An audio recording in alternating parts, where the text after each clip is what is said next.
to another episode of Canid Confabulation. I'm your host, Beretta Darkwolf, and I'm Kilroy, McKenna. All right. And tonight on the show, yeah, that is who you are. I think we've established that by now. We got it. I'll have to watch this again just to make sure. In my head. I think after the last 3 shows we were on together, I think you've got it and you're in. But this is the next edition of Canid Confabulation with Kilroy again. Welcome back, man. Long time no see. A whole week without you. A week. I missed you, man. I bet you did. Fucking missed you. You know, like Ernest's a great guy, but you know we've got a special bond, a creepy bond, where he holds my arm and makes things awkward on television, on the internet, TV internet. I know. We're bad. We're not that bad. Well, actually, I feel bad because the past, couple episodes we've had really terrible audio, and I've tried to mask it with, shitty music. But no, I mean, the music has to be there because it allows for, just something to... It's, something for going on so there's not just awkward silence, you know?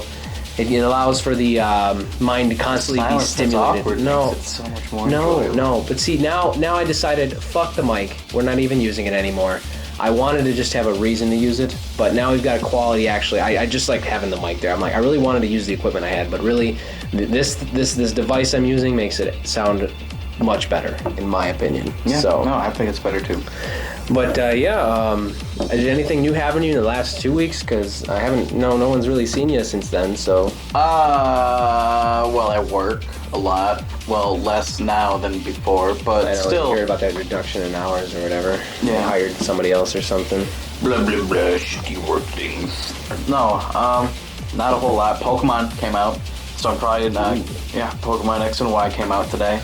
I can't believe they still... When do you think those games will stop being made? Honestly, probably never. I mean, they got a good business strategy. They slowly add more things and more Pokemon, and they're good games. You know, a lot of people like to knock me, oh, you still play Pokemon? I'm like, they're solid games. It's fun gameplay. You collect a bunch of shit, and you beat the shit out of other things and other people who collect other shit, and it's... I don't know, and there's I had a lot fun more. When I played them. So. Yeah, well, there's a lot more strategy than people than even it seems like, you know, at face value. But I don't know. Right, yeah, no, I used to play Pokemon back when it was red, blue, and yellow. Yeah. So I mean that was where I started. I think when Silver and Gold came out or whatever the two were, I just kind of didn't care anymore because I was getting out of Pokemon at that point. Yeah. No, but I don't know. I won't have a life after this show until the next time we do this. Right. So. But the tonight's subject actually for the second half of the show after our 5 articles. Actually, we don't have a good selection of articles. I mean, they're decent, but no meat, no really debatable like you missed last week's show. We had a good one because there was a lot of really good articles. I don't know if you should have fucking did you saved them. No, well, did you hear about the motorcyclist who surrounded that guy? That was on last week's show, so it was actually, and I just saw. What was your opinion of that? I want to know what your opinion. Well, from what I saw in the video, the motorcyclists were being complete fucking assholes. Right. From what I remember, towards the beginning of the video, motorcyclist gets right in front of the SUV, gets within 2 feet of him, and then brake checks it. That's what it felt like. What the fuck did you think was gonna happen? See, that's what I said, and Ernick was trying to justify that, you know, I could understand that it could have been a miscalculation and or the media trying to sway it in more the light of the family, because the story sounds better saying that this family of 3, was assaulted by these bad bikers. The fact that he was pointing out the fact that they call them bikers to begin with, and they're a crotch rocket crew, they're stunt riders. Well, okay, and here's what I was getting to. Apparently, I was watching the news, and it was, from what I heard, a legit biker gang, and they had multiple undercover cops, and one of them was is actually one of the guys who beat. He was doing it. No, he was. I don't know if he's one of the ones who beat, but he was part of it. I heard he was the guy who.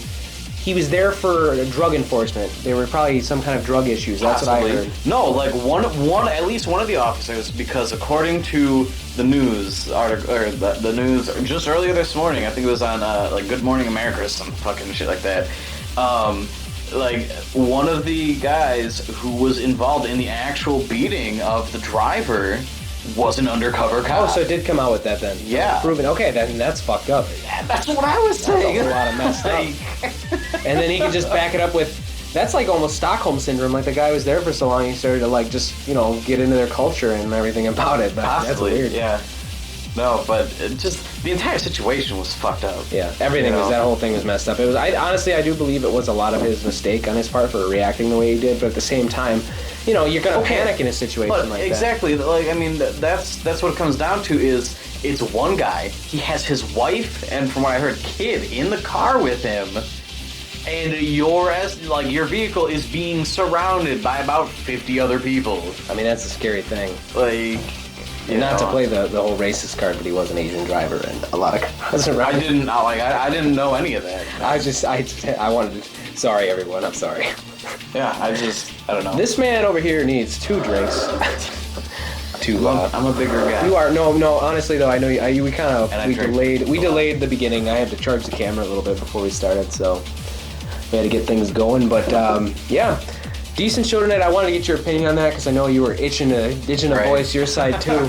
But I like that Ernick was there for that because he had an opposing view, and we kind of agree upon this, which is a good thing and a bad thing at the same time. Because I like to hear a challenge and opinion. I can always play devil's advocate. Yeah, but don't do it if you don't. I want to hear your actual opinion. You don't have to just argue with me just for the sake of arguing. I want to know what you think. I like arguing. I know you do. You should. Were you on debate in high school? Actually, I was not. Dude, I don't even know if we had a debate team. Well, why? All high schools do. I don't think all high schools. I feel like they do. I really don't think we did. That's too bad. I can look into it. I can look at my yearbook. Okay. I'll do that this week. I'll let you know. I think you would have enjoyed it. You probably would have pissed a lot of people off. I think there comes a point where you don't have like the way you argue is you argue. And I know that you argue to a T if you've got all the evidence to back it up, but when you do not have evidence, you will still argue anyway. And I'm like, that's really annoying. Since when? I always have evidence. Oh, but eventually it gets to the point where it's like, prove it. And that's like what you say, and it's like, well, I can't, but you can't just say that and act Why like not? because it's not a valid, well, it is, it's like a strategy, but it's like, it's cheap. It's cheap, hon. Don't care. No, it's fine. No, it's fine. No, arguing with all is fair in love and war. In love and argument. In debate and argument. In debate and arguing. That's all is fair in debating and arguing. But I think we should move ahead. I got your opinion, and we're gonna go to our first. Did I say what tonight's second half was? No, not. Did I not say? Okay, because I forgot that last time. So if I didn't say it, I'd feel bad and have to cut everyone off in the middle again. Hold on, the second half is a good half, so making up for the first half, which is just full of like casual articles that are interesting and or mild kind of, oh that sucks or whatever, but the second half is actually a topic I have a lot of experience with. But it's we're asking the question, what are the causes, like either a cause or the main cause of sociopathy? So like a sociopath. You know what I mean? Like, what would be the root cause of what creates a sociopath? Is it nature, nurture, just I don't know, just like, is it the environment what cause in the environment would make them the way they are? And then we'll explain what a sociopath is in the second half if you don't know. Talk about experience. And experiences, absolutely. Ooh. I've got a lot of experience, and I've seen a lot of people. You have a lot of experience. I have a lot. Well, I lived with one. Yeah, fair enough. I actually shouldn't say that. I shouldn't say that.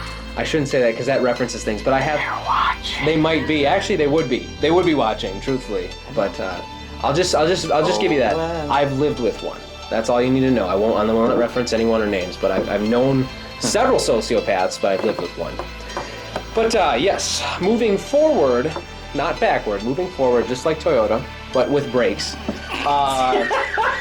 So we can stop because I don't want to move forward uncontrollably. I'm referencing things from years ago, but it's still funny because I like that slogan. We're going to go straight forward to the article on, are e-cigarettes the perfect disguise for smoking pot in public? And the answer is yes, they are absolutely perfect. But in this article, they basically describe, they found a new way, I think it was actually in the States that made it legal, that somebody, they're you know the e-cigarettes that come out where it creates a vaporless, odorless kind of smoke. They can actually change the insides out to where they can smoke like a oil-based or wax-based THC, cube or whatever's inside there, and when they breathe out, no one notices the difference. So you can get high off of it. You can't smell it, and it looks just like the normal vapor from an e-cigarette. So I think the question is like, I didn't get too in depth in the article, but I want to know. Do you think that is this like they're making it sound like? Is this going to be a new way that cops have to watch out for e-cigarettes now? Is this going to be like something that people are going to be, oh no, wonder what he's doing? I think that's stupid. I think they should just legalize everything anyway. Well, yeah, no. But I'm just saying, like, the way they talked about, like, you were talking about some of the experiences people had, and you said there's a guy on OkCupid who ended up, it was a dude who was smoking weed through one of these things. Yeah. And then this girl got with this guy, and, like, she didn't realize what he was doing, and then afterwards she was upset by it. Like, it bothered her that he could do this so, discreetly, and now he'd be high all the time, you know what I mean? Yeah, well... like I said, I don't see weed as a problem. I think what this comes down to is it's really clever, and it's a new way to smoke weed, but I guess what they're saying is this going to be the new drug rage. Be the norm. No, this is going to be the new drug rage because it's so secretive, you know what I mean? Well, a couple of weeks ago we had crocodile. That's true. My brother apparently, actually, I saw another follow-up article that actually spread. It's like in Chicago. Is it already? It's coming up there now? Yeah. Damn. Yeah. That's scary, man. That's because it's cheap. It's because it's cheap. That's what it comes down to. Anybody does drugs if they can't afford their normal high, they'll go to the next cheapest thing. I think honestly, that's where natural selection is right now, and I kind of feel bad at the same time. If you choose to do a drug like that. Well, some people, it's not that they choose. They are addicted to altered states of mind. They are addicted to the high. Not any particular drug, but they're addicted to the high, so they need to get high in some form. And really, it's an affliction.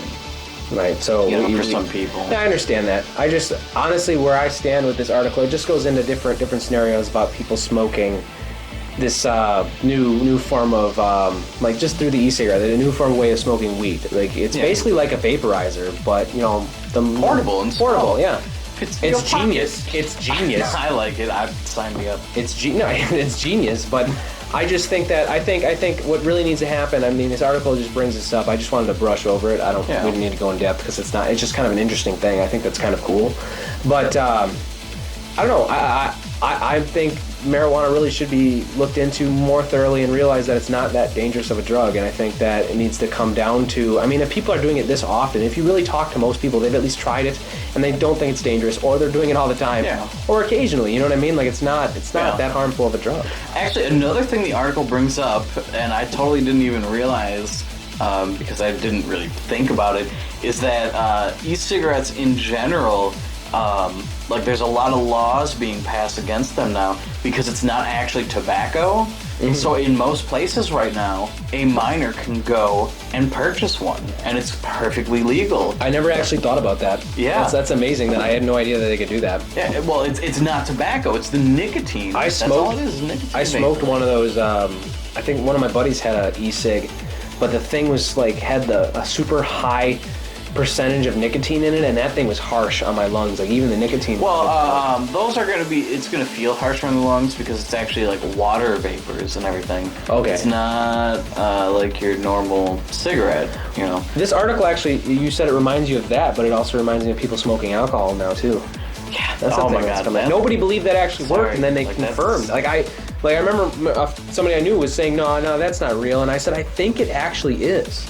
I think it actually is. Yeah, well, basically, like, the way they were doing it, the video I saw is they were using, like, a bicycle pump like, pressurize it, and then when you depressurize it, it sucks the parts of it, kind of the alcohol out of the thing, and it's in a gas form, and then you can breathe it in.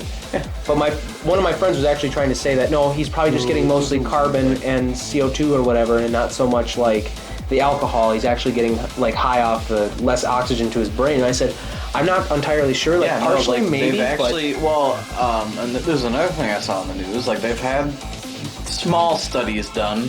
Like, I don't know, like, how accurate they were or whatever. Mm-hmm. But, like, there are kids who, and kids, mind you, because this is a fucking rage thing. It's easy to do. Party thing. It's easy. It's easy to do. And it's quick. That's the thing. Can't you not breathalyze yourself with that, or it doesn't detect as easily, or something about, like, there's no alcohol in your breath. Something about it is less detectable because it goes straight to the bloodstream in the brain through the lungs. I felt like it was less detectable because of that.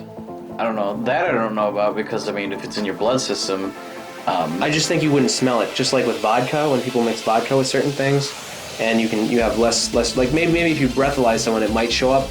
But I guess it isn't detectable like on the breath as much as it would be. Like scent wise. Yeah, That's what I'm saying. It does. But yeah, like it hits you quick. Kids have been dying from shit like that. That's because no one's.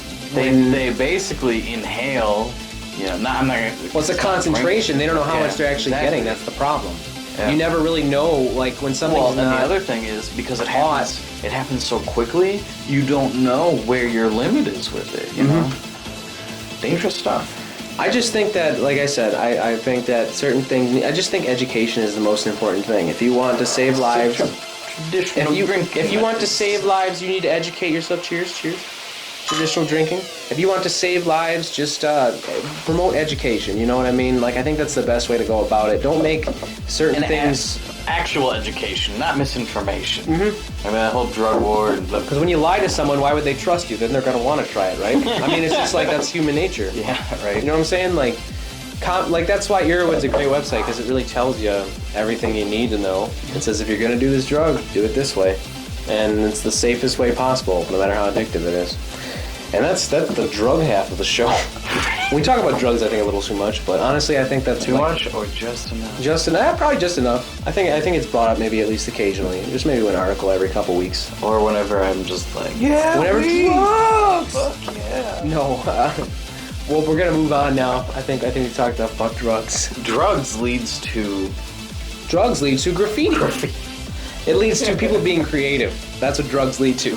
That's another way of looking at it. It is, yeah. Great creativity. Point. But apparently in New York, the second article on the agenda here, in New York there's a building complex that's owned by a certain individual. Yeah. That's basically run down, kind of an old area that he's not really using. Looks run down. Yeah, it's not being used. It's an abandoned building, basically. Okay.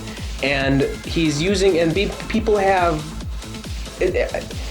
basically, he's allowed different blocks of the building to be graffiti done, and it's not just like gang tags or something. It's like actual art, like some of the best graffiti, and it's become this like a staple in this New York this New York resident, like this area of New York where people can go and see this amazing work of art, which is this giant building. I'll put some pictures up here, but it's this giant building with all kinds of designs on it. And now the guy wants to sell it and bulldoze it and build something else in its place. And I'm like, that kind of sucks, actually. So, I mean, I want to know your take. Really what it comes down to is that does suck, and this is kind of like a staple of the community. Do you think it's right for him to take this down? Do you think that... Well, here's the thing. He owns the property. That's true. So, hands down, he has the right. Yeah, okay, it sucks, but... I mean, that's kind of part of the art form, especially like if you look at certain graffiti as art. And I know there's stigmas there because, okay, vandalism and gangs and this and that. But he's allowing it. But, like, yeah, he from what I can tell, it's insinuated that he is okay with this. And you'll see in the pictures, like, he said, it's really not gang stuff. It's actual art. With a certain, I guess, inner city or culture. Yeah, cultural kind of. I feel like I've heard this. Really cool. The place is called 5 Points. I feel like that is a familiar term to me, but I can't place it on where I've heard this before. So this thing's probably been around for a while. If I recognize that name, it's sad in a way, and I think that they need to really convince the guy not to do this, because I think it is a. Well, but here's the other thing. He did say that he's going to offer like affordable housing things for artists, and they'll have artists in studios and everything else, and he will actually designate certain areas of the building where they can put up their art. Oh, so the new building they're gonna allow that again. Okay. Yeah. All right. And I mean. So he's being generous. Really, I guess that's like the nature of the beast, because you see graffiti. I don't know where everyone lives, but here I see graffiti here and there. Some of it's really cool. Most of it, unfortunately, is just gang tags and shit like that, which is not really good or art. But, you know, on occasion, there is some really neat stuff out there. And it is art, you know. I don't care what the fuck other people say. In my opinion, I think this article really just comes down to anyone's aversion to change. Really, people don't want to see things go. It's been part of someone's life for so long that they see this building with this creative side to it. Like this, it's just this human expression on concrete, so to speak. Yeah. And they don't want to see it. They don't want to see it demolished. True, but I mean, in this way, like, things can change now, and change doesn't have to be bad. But people are resistant to change. Now, maybe they could make it look better. I mean, it already looks. I think it looks really cool. Good, yeah. And there's a lot of really cool art on there, but now they have basically like a clean canvas, if you will. A fresh canvas to paint. Yeah, it's just it's just another way of looking at it. I guess. Right. Yeah. No, I see exactly what you're saying. Maybe they could pick up the whole building and move it. It's pretty big. It's a pretty big complex. I know, but Right. they'd move houses. They could move this maybe piece by piece, brick by brick. It might take a what? I think it would just cost. Get some donations. You know, if the guy wants to you have to find out though why the guy wants to rebuild the building. Because if it's just about money, have donations. Give this guy some money to like help him keep the. Well, I mean, place alive. I don't know the current state of the building, but if it's kind of run down and not really being used, It's an eyesore. it's a better investment to build a new and actually have some newer facilities there that people can actually live in and whatnot.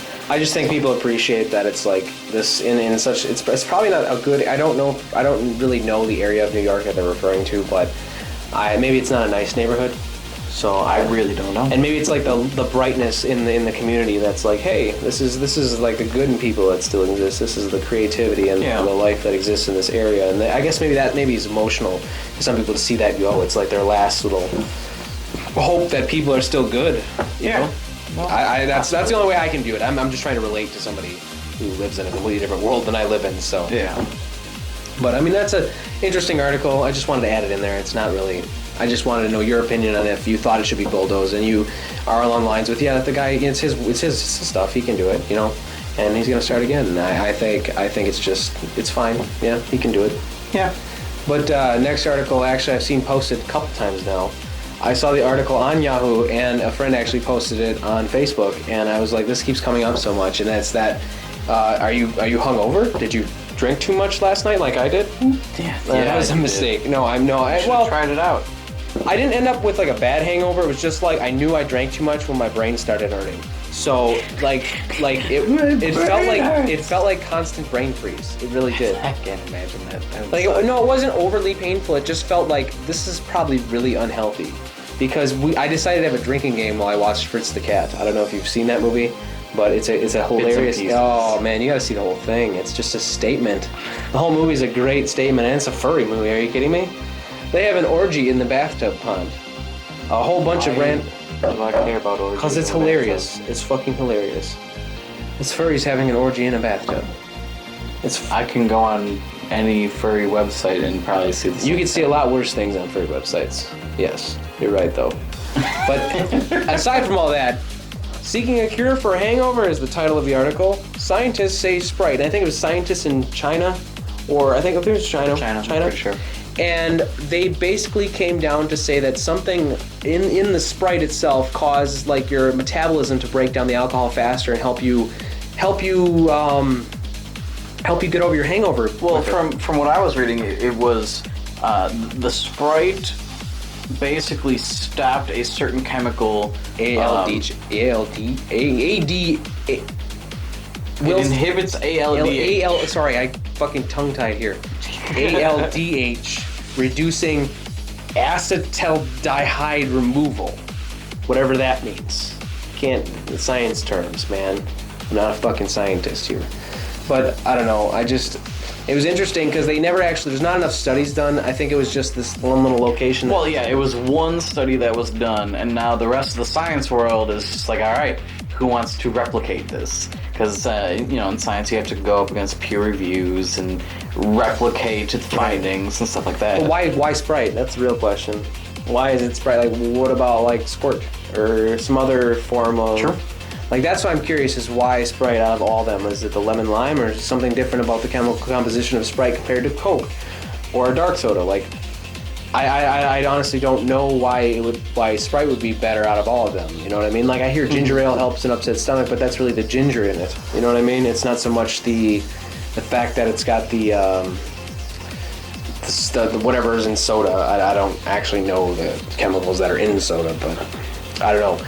I just know that maybe something about Sprite, whether it's the... Who knows? It's possible. Maybe if someone else picks up the studies and tries to replicate this, we can find out, you know? Mm-hmm. Speaking of drinking too much. Yeah, like, I'm glad I didn't do this. I'm glad it was just in the house. We just hung out. Right.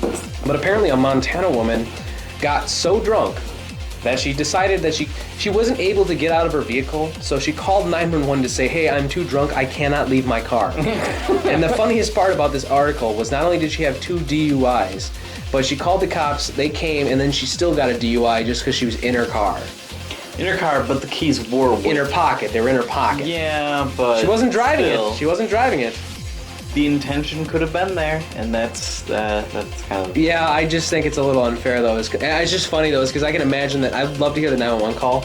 I think they said, like, when she was calling them, they assumed that she was, like, disabled in some way. Like, she had, like...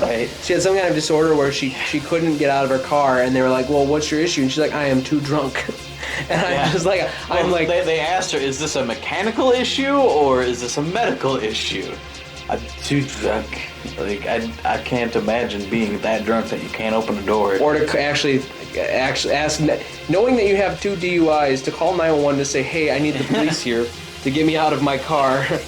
That is beyond hilarious. I don't know. Like, okay, one time I threw a party, and, like, there was this kid who fucking drunk dialed his mom. Well, I've done that. Like, when you get drunk, you do stupid shit. You guys are underage. So she got drunk and did something stupid. It happens. But stupid people do stupid things no matter whether they're sober or drunk. So. Well, yeah, I know, but this just happened. Like, alcohol makes it easier to do stupid things. That is true. You can't Absolutely deny that. That is true. You know, I knew what I was getting into when I called my dad at. But I agree with her getting the DUI charge. I mean, other than that, like, she could be charged for. I think it's a little unfair. I personally think it's a little unfair because of like she wasn't going anywhere. She realized she couldn't, but could have been worse. Like, you know, getting charged for a false 911 call because it's not like a life-threatening emergency or anything. True. I guess. I mean, they went maybe a little lenient on her, but. A DUI, I mean, I guess if you've got that much of an alcohol problem that you decide to get in your car and then realize you can't and then you can't get out of your car. Well, and then here's the thing, though. She already had previous DUIs. She has 2, yes. Yep. So that right there, there's a pattern, and it's about pattern recognition. So I think that third charge... Well, see, here's the problem, is they're slapping her with a fine and possibly jail time or an ankle brace or whatever they do in Montana, but not getting her the help she needs. I mean, they might send her to AA. Okay, well, that's a problem with the system in general. That's important. That's important. I know it is. Because you're supposed to rehabilitate, not just punish. And that's just an overall problem, I think. I don't know. No, I agree. I agree. I think there should be, like, mandatory rehab or something to get her the help she needs. I think that'd be beneficial for everybody if we had the proper health care and proper medical services for people that actually needed it in this country. So, yeah. Yes, weed should be legal and everything should be regulated, and we should actually help the people that need help and not treat them as criminals. Yeah, right. But since when are people treated as human beings? Nowhere anymore. You know what I mean? Like, everybody's just a dollar sign. You know what I mean? You're another. That's capitalism for you. Yeah, well, yeah, we're not going into that. I think you need a little socialism with your capitalism, by the way. Yeah. That's my opinion. It's got to be a well-balanced system, in my opinion. But we're gonna move forward again. Next article. Right. I'm saving the best one for last. I know. I kind of skipped over it because I want you do it too. You're gonna get excited about this, like, because you're a nerd. I'm a nerd. So I know that your nerd sense are tingling and you're ready for it. I saw you skip over. I did. I know. You're like, what is he doing? Clicked it. What is he doing? What is he doing? What is he doing? And I'm like, oh, wait, because I know it's gonna be the best article of the night. But the next one is U.S. judge tells man he's still legally dead. Apparently dead. Yeah, well, that sucks. Make me undead, dude. No, and I don't want to be a zombie, actually. Make me not dead, but not a zombie. Re-dead? Re-alive. Re-deads are basically zombies. Give me re-alive. Re-alive? Oh, no, not undead, re-alive. No, I don't think we... Re-alive me, please. It's against the rules. What rules is this? The law, apparently, according to this article. Apparently a man who was facing, like, I think the issue here was he had a lot of child support debt, and he just ran away from home for like 8 years. Yeah, went off the grid for about 8 years. Yeah, and then what happened was he resurfaced, and according to the article, he needed a new, I believe, like Social Security card or something like that. But he also needed a driver's license. That was the big one. And he lived in Florida now, or something like that. I thought he went to Florida. Yeah, I couldn't tell. I couldn't catch that one. Well, anyway, this was a man from Ohio. He ran away I think, to Florida, and he lived off the grid for 8 years, and then realized he needed all that stuff, and then he decided to resurface. And after 3 years, he was claimed legally dead. And his current wife, that he owed ex-wife or whatever, he owed child support to, that he ran away from or whatever, was getting Social Security from the state to raise the kids or whatever. And if he's confirmed to be alive and they changed his death status, she'd be like, that sucks because I got to repay all that back. So I think actually what should happen here is if he did do that and he claimed life, he'd have to take those charges and she could sue him then. She could probably sue him for that. I think she could. I don't know, like... She may be able to possibly get like the back owed child support, but is that going to cover the? I think she could. I believe she'd be able to sue him at that point because. But is that really his fault? Like, yes, he did run away from the child support. It's absolutely his fault. Here's the thing: he ran away from the child support, but her picking up on the Social Security isn't technically his fault. I mean, the problem here lies in the laws, and actually the reason why he couldn't get it changed back is because of the statute of limitations. It says here he owed $26,000. That's a lot of money. That is a lot of money. I don't know. No, there was a statute of limitations, so within, like, if someone is declared legally dead in this state or wherever they are, you have 3 years from that point to reverse it, and he was after that 3-year period.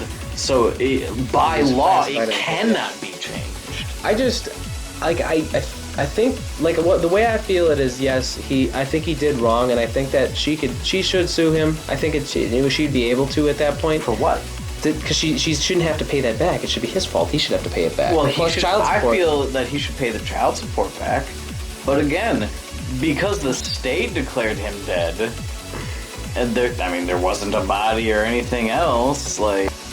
Because I think the article was trying to push it with the title that the judge basically told him, no, you're dead. Like, the judge was kind of like, no, you're still dead. You wanted to be dead now. You're gone. You're dead. Right. But that's gotta suck. Like, you really... Like, if you're dead, can you build credit? No. Like, he's got... Well, I don't think he cared. Credit card? I think owing that much money, he didn't have good credit anyway. I mean, I think that's aside from the point, but either way, I just think that's funny. It's just like, I gotta do this. Oh, wait, no, you need to prove that you're you. Well, I can't because technically I'm dead. So is he like a zombie? He's a living zombie. He is the living dead. He is the living dead. Because he's dead, but the zombies alive. Have risen and they owe a lot of money. That's how it works nowadays.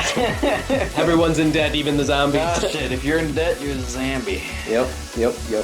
Are you ready? Are you ready for this one? Nope. No, you're not. I don't want to talk about this so bad. Yeah, finish the drink first.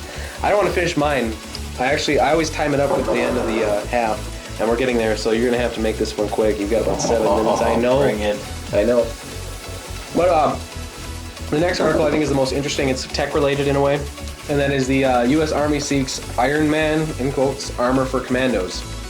And basically what this is, they're trying to build some kind of robotics armor system with like just sensors and computer stuff. And like it's basically like the Iron Man suit that they're trying to make for these like people in the military for combat. And you got into this more than I did, so do tell. Well, no, I thought it was funny. If you want to scroll down, yeah, I sure. forget like the total name, but the acronym for it is TALOS, and I think that's great. It stands for, where is it? Yeah. Hold on. What is the acronym? I think it was up. You want me to search for it? All right, hang on. I'll just type an acronym. I don't think it. Yeah, there we go. There you go. Something from Greek mythology. Yeah. Talos was an automaton from Greek mythology that Zeus created. But I want to scroll up a bit. Where? Like the actual name. I'm looking. It doesn't? It's a big article. Yeah, no. Right there. Tactical Assault Light Operator Suit. It's a really... I just think they picked that specifically so they could refer to the Greek. Probably. I mean, I think it's fucking bloody genius. I know, it is. It is funny. But I mean, the suit itself is just, it's this robotic, like, armor machine thing that basically kicks ass. And that's, you know what's funny? I don't think that they're actually going to implement it. I think it's going to be one of those things that they try out. It really kind of failed. Kind of like the microwave. Like, you realize that microwaves were created to really radiate people on, like incoming armies. They were meant to shoot, like, beams of radiation out at people. Yeah, and just fry them. But now we're using it to nuke food. Like, it was started as a weapon and failed. I think that's funny is, like, the certain things we pick as weapons. I think it's really going to work on technologies that I believe the Japanese are already using. Like, Japanese have these suits to help, I believe, like, disabled people move. I don't know if it's actually being used now or if it's still in development or research or whatever. But basically, it's like almost like this kind of suit that you wear or exoskeleton as far as this model is concerned. Well, I mean, that's where science starts from a lot of... basically, like, it kind of reads your intended movements, and the unit will help your body move, even though you may not physically be able to move that way on your own, but with the suit, you can. And, like, they want it also for, like, construction workers, so that, like, lifting heavy So objects, it makes them stronger then, pretty essentially. But really, you're using your own movements that are enhanced then by the suit. Right, so it is like Iron Man. I assume it's probably got to be big, bulky, and clunky. It's not going to be as, like... I don't think it's as convenient as... Well, they can start as a prototype, and then you improve. I just picked the big... I imagine the big mechs, like some giant thing. Right? Oh, man. Like, it's like, you know, back in the day how computers were the size of, like, a house.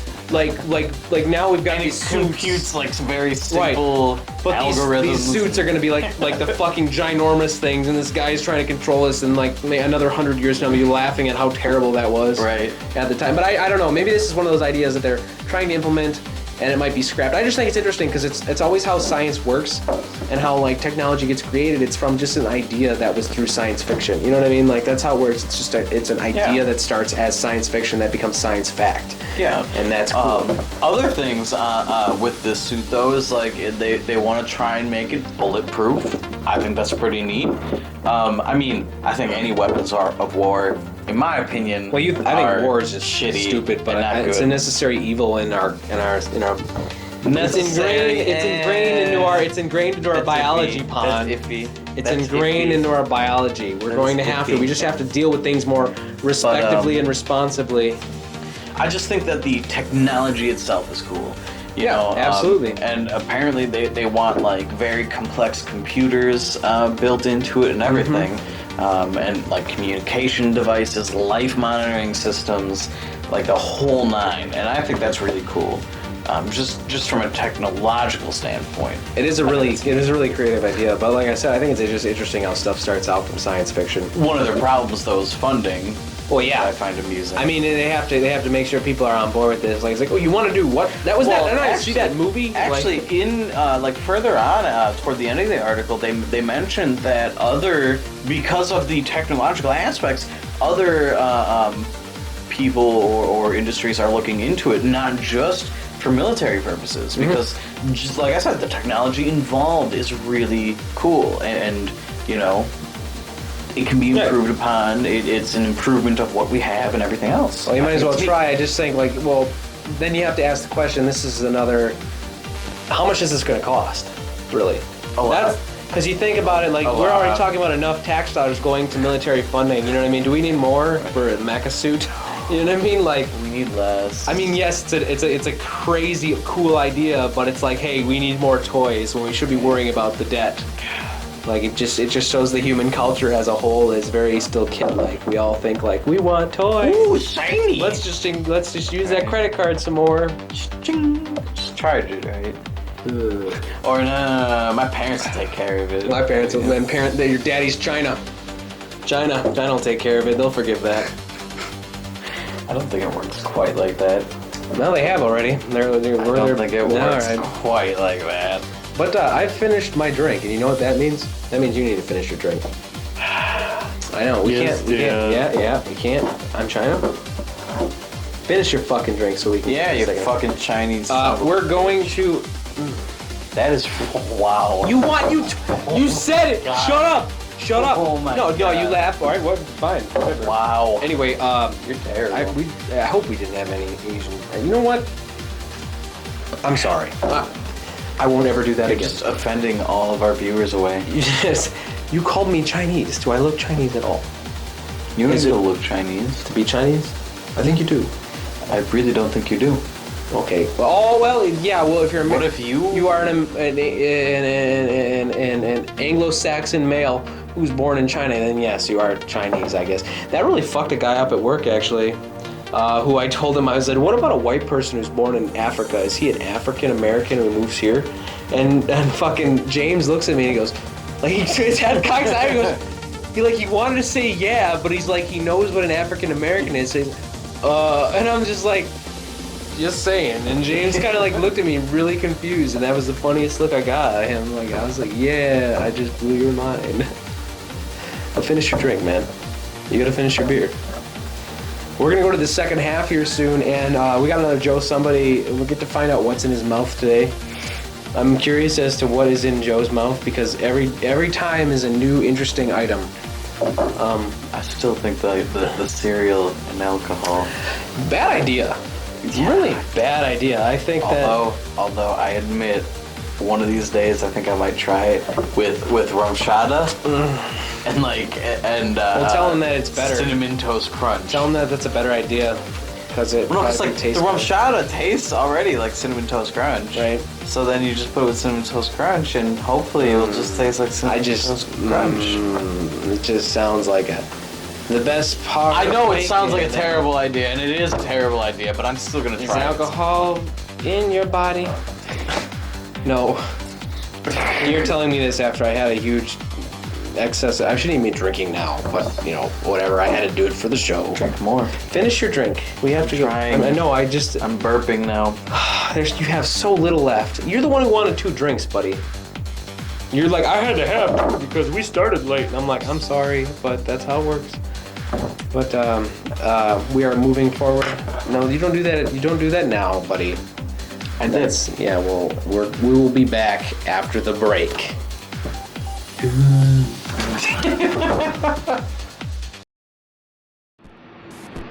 One bag of Skittles. Opened up and sorted into 5 different bowls by color. 5 flasks of vodka. Smirnoff's Recipes 21. 5 bottles of water. Emptied out into a gallon container, so that I may use the bottles to fill with Skittles. The bottles are then filled with vodka, so that it may dissolve the Skittles. Have to be shaken up quite well. 24 hours later, pour out the Skittles vodka infusion through a filter and back into the flask of vodka. This process takes a long time. I make no joke in saying this is a very stressful task, and you'll likely spend up to 3 to 4 hours on it. This week on Strange Combos in My Mouth, Skittles Vodka. I have been told that Skittles Vodka is not that strange a combo. That flavor-infused vodka is a thing, and yeah.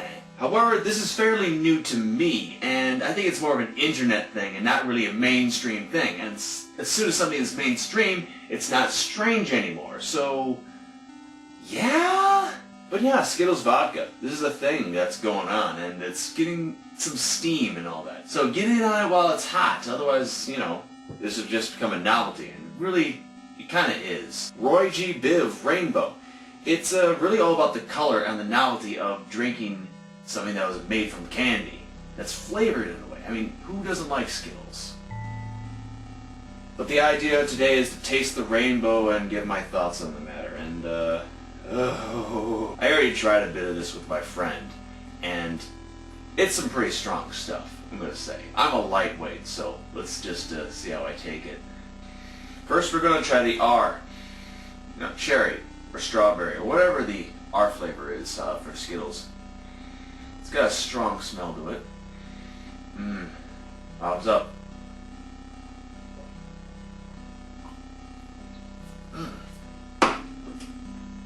And it burns. The one thing I'll say, after trying it with my friend first, and try it now, the flavor is very faint. at the start. Then the burn happens. And then the aftertaste happens. And you're like, I want more of that as it slowly burns down your stomach. Good stuff. The cherry is not that flavorful. The smell is strong, but not that much flavor. And there is a problem with it when I say there's not much flavor to it. I don't think I added enough Skittles to this. The thing that makes Skittles vodka is the Skittles. And if you don't have enough Skittles, you don't really have Skittles vodka, you just have something that's colorful. And while that's quite alright, because most people will get this just to have the rainbow on their shelves. Novelty. But if you don't have the flavor infusion of Skittles, you're going to be bitching. I mean, I'm serious. This... You know what, I'm just going to drink this orange, and then I'll start talking. Orange.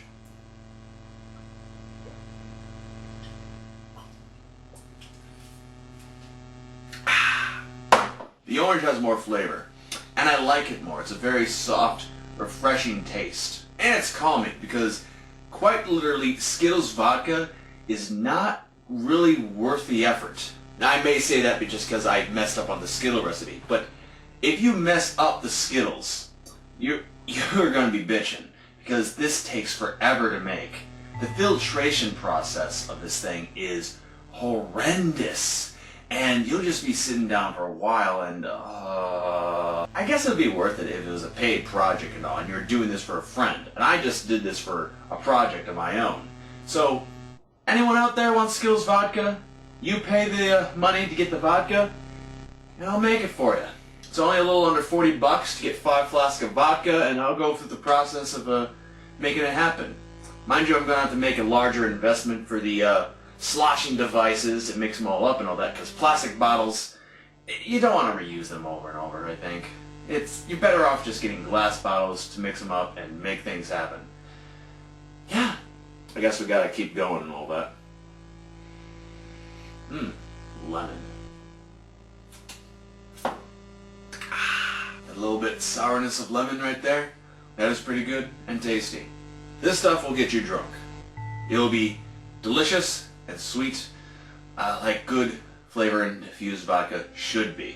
And I'm sure it would be better if I had infused it better myself, but as it goes, it works. The color, the presentation, the burn. And you know, it's a learning process in of itself. Going through this really gives you respect for those who actually make alcohol and all that. Because vodka and alcohol in general takes months or years depending on what recipe you're using and what you're going for. You have to give respect to those who give us our drunkenness. Respect. Or maybe that's just a foolish thing. I don't know. It's I'm getting drunk. Here we got the lime. The smell of the lime is very strong. And the flavor...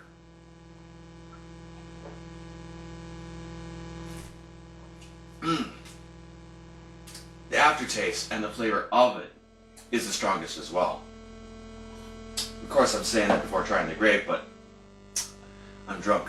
You ever notice that people saying they're drunk as an excuse for any of their lameness? You know? I've got to stop that. Hate it so much. I do dig the aftertaste of the Skittles vodka, and that's where the strength lies in this recipe. The flavor sticks with you, and it wants you to try it again and again and again and again, and you only have so much, and then you realize, oh, I gotta make more Skittles vodka. So you gotta treasure the taste and the flavor, and the work you put into it. Like anyone who puts good time and effort into a good tasting beverage, or any recipe for that matter. Respect. And we got grape. By the way, I like grape soda. That's neither here or there, I'm just noticing the flavor and all that.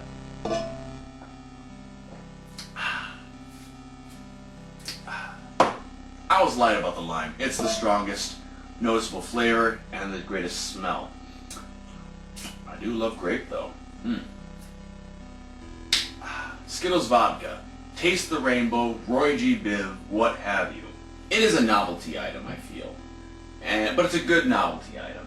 And it teaches you some good cooking tricks and skills that, you know, everyone should know on some level.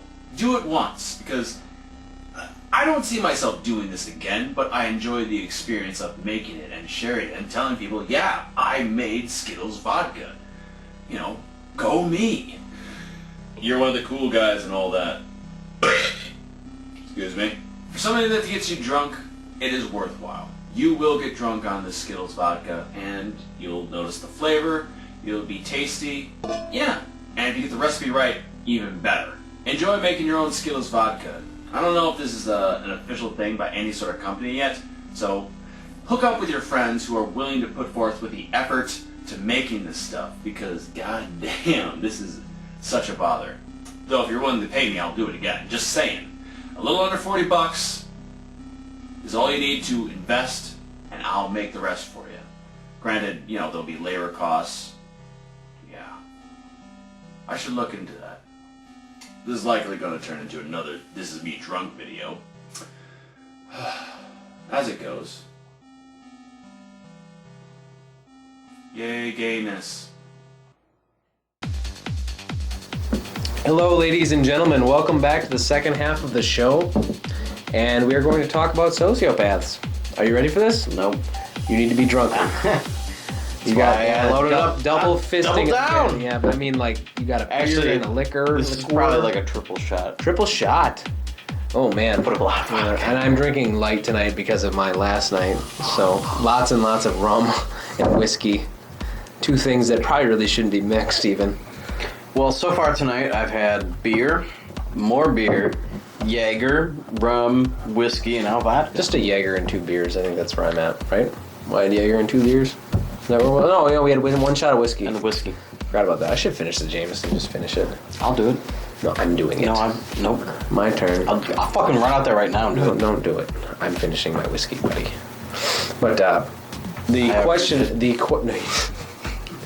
be terrible. What would you do? I'd be like, I'd kind of not be upset, but like be like, what would you make? Just and then fill it up with water. Why not? I'd be severely disappointed if I poured a shot of water. That'd be the funniest con prank, dude. I got you a whole bottle of Jameson. Here's your JMO, man. It would have to be something clear though, like vodka. Yeah. Or gin. Well, no, in the bottle of the brown bottle. Gin. Like, no, what you do is you take like a car freshener, so you get like that pine scent. Like, just soak that in some water and then put that water into a bottle. You're a terrible person, you know that? Because then it'll smell like gin. You shouldn't be allowed to parties. I'm sorry. You're terrible. I might be a sociopath. No, you're not actually. I think you're not. I think you have enough emotions that you don't like that. I don't have emotion. What are you talking about? I guess. All right. The question of tonight is, what do you think the causes of sociopathy is, or what causes a sociopath? Like what?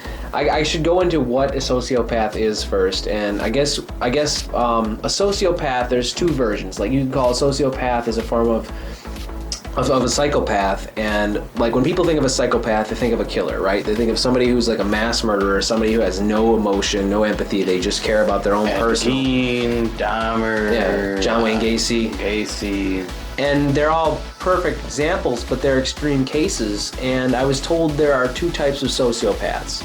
There's the dominant type that are more aware of what they're doing, and then there's the ones that are more submissive and believe their own little almost as if they're submissive to themselves. Yeah, and the lies they produce. They just kind of feed off other people. They look to latch on to something or someone to use. For me, like I feel that sociopaths are people who lack like empathy. Pretty much. No, that's kind of what it comes down to. Exactly, and to me that's sad. Like I felt the same way, but I had a discussion with a friend of mine, and he said, well, they don't view it that way because their brains are wired differently. They don't experience the same emotions we feel. Like literally, their whole mind is programmed. No, I get that, but to me, that's part of being human almost. The way empathy and sympathy. The way I said it is they're like robots. Yeah, when I when I think about sociopaths, I feel bad for them. Yeah, I feel because they cannot experience certain things. True, like almost love, probably. I think many things in general, you know. And to me, like that's kind of sad in a way, because they can't experience the things that, you know, normal people experience. But I mean, there's a lot of things in life though that you can't experience, and like that other people do experience. Like my ex, actually, she never understood what it was like to get goosebumps from a really amazing, touching song. She didn't get emotion out of music. And someone who doesn't, like, that's like just that part of her brain wasn't there. Like the connection to sound, like music like that, she couldn't get that feeling out of music. And I mean, it's the same with sociopaths. They just do not have that part, that they're wired differently. It doesn't allow them to feel those feelings. Well, like as far as like she may go, I feel that maybe it's just the type of person. For me, that never really happened. Like you mentioned, like with the music and everything, that never happened until I started listening to the lyrics and listening. For you, it's lyrics though. For me, yeah, it's the music itself. For me, like listening to the stories being told and the experiences being shared and everything. And to me, that's a huge thing. And the fact that a sociopath can't recognize that and relate to it is, I guess for me, it's scary. Yeah, well, a sociopath, they do scare me. I mean, like when you meet one, it's at first they like what a sociopath does is they try to relate to you, right? So they'll start talking to you. They'll actually try to relate to you as much as possible. And I guess the way I'm going with a sociopath is in a relationship. If a sociopath wants to make you like their significant other, you know what I mean? Like somebody who's going to latch on. And I actually found a really great article which I showed you, which had to do with sociopaths. I'll pull it up here. But I think it's interesting that, you know, they exist in the world and they blend in really well, almost too well, because they've spent their whole lives like learning how people act. They're almost like a machine in a way. Like they literally, I compared it to, you know, that I think it's like the iClever or whatever it is, the thing online that like is like a robot, the Clever Bot. Yeah, it learns from you, and that's what sociopaths are. They learn how to act and the questions, like how to answer them, and like the best option that would make you really like them. And that's why they've either got a lot of friends or, you know. Yeah, no, as to where they come from, like nature versus nurture and everything, like it really seems like there's a plethora of things going on. It's not any one thing, you know. Like, I've seen them come from all walks of life, whether their stories are true or not. Yeah, that's the real thing, is it whether or not their stories that they say. Like, well, how can you weed through, like, sociopaths, since they don't have empathy, they don't feel bad about lying. And from what I've experienced, at least the sociopaths in my life, they believe their own lies, and they will back up their lies either wholeheartedly. It could be one of two things. Either they believe them to the point, like they say it to the point where they end up believing it, or they just don't care to the point where their lies to them are believable and they think that they're flawless. Right. You know. I guess we're explaining this as a sociopath, but I want to make people like aware like what they can relate to in their own lives, because maybe someone's come across this, but they don't know if they've truly experienced a sociopath. And the best way I can describe a sociopath is someone who's really fake. It's a fake person. Somebody who puts a mask on and pretends to be all these fantastical things and like say a lot of stuff, and you almost don't want to believe what they're saying. Like you don't question it in a way. Like adding on to that, especially people who act differently amongst different types of people or different groups of people. Although I've experienced that, though, people do that in general. I think everyone does that to some extent. Maybe to some extent, but like my ex, like what he would do is like I saw completely different people when he was with his friends versus when he was just with me versus when it was just me and my friends, right? Or you know, mutual friends. Like always different faces and very different, completely different personalities, to the point where I thought it could have been a completely different person. See, I've never dated a sociopath, but I've dated a narcissist, so I can understand like this, there's a parallel there in a way, and granted, one's worse than the other. And most, if not all, sociopaths are narcissists. They said not all narcissists are sociopaths, but all sociopaths are narcissists. That's what they said. At least in it's a possibility. Like, I will give some leniency. Oh yeah, I mean it's all. I don't think there's enough studies done of this subject, but I mean, like, I guess the most chilling story about a sociopath that I heard, like the creepiest one, aside from all the mass murderers and stuff, there was a woman. I think her name was Mary Allen Hilly or something like that. This woman literally, she treated her whole family as something to gain from. And she ended up, she slowly, as soon as they become less valued, like she wanted money out of them, she ended up poisoning the husband, and she played it off like, I think she was slowly poisoning him with arsenic. And eventually the husband got really sick, and she like put this face on, and she had no emotion, there was no feeling. She just pretended like she tried to pretend like she was nursing him back to the health as she was making him sicker and sicker. And the family just believed this kind, really nice woman was just like it's unbelievable that she'd be that insane. You know what I mean? And then the husband died. She got all this insurance money, but when the money ran out, she sorry about I know that. your phone. Yeah, I will silence that. My bad. Yeah, I'm buddy. sorry. Come on.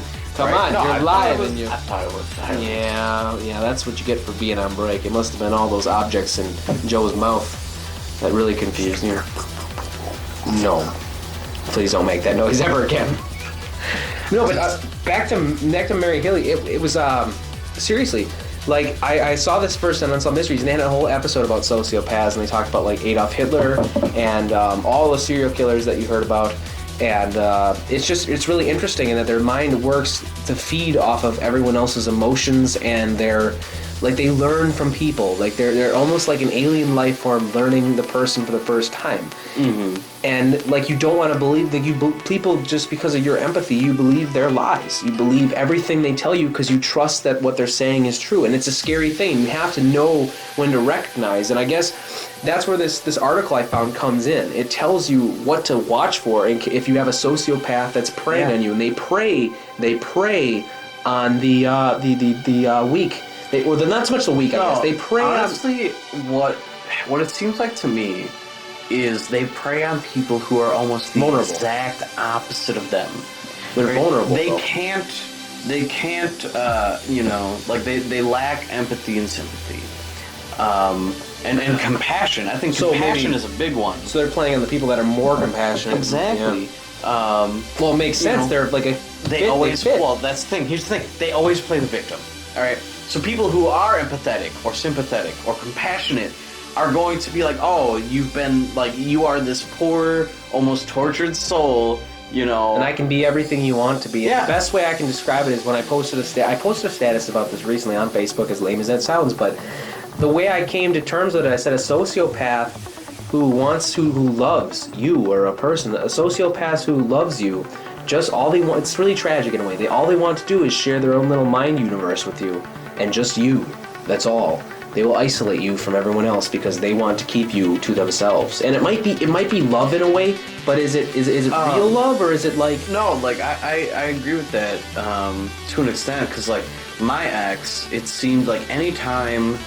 he seemed very jealous. Like, even if I was hanging out with, like, you, or anyone, really, for that matter, if he was not directly there, he instantly was, like, very jealous, or very cautious, and protective. Yeah. And it's like these are people I've known longer than I've known you.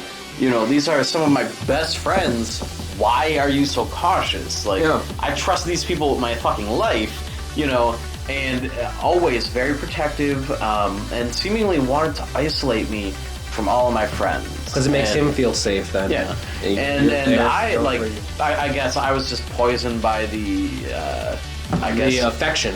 Affection, in a sense. He was kind of charming and stuff, and just, I don't know, I was drawn to it, and that's the biggest trap. But let's go into the things that make a sociopath. So if you ever run across a sociopath, one of the first things you'll notice is that they're charismatic and charming. Yep. They will win you over. They will put a face on that will make them seem like the best of the best. They have all the right things. They can say everything perfect at every time that's needed. And you need to be very, very careful about that. Be cautious of the people who always seem to have the exact right answer at any given time.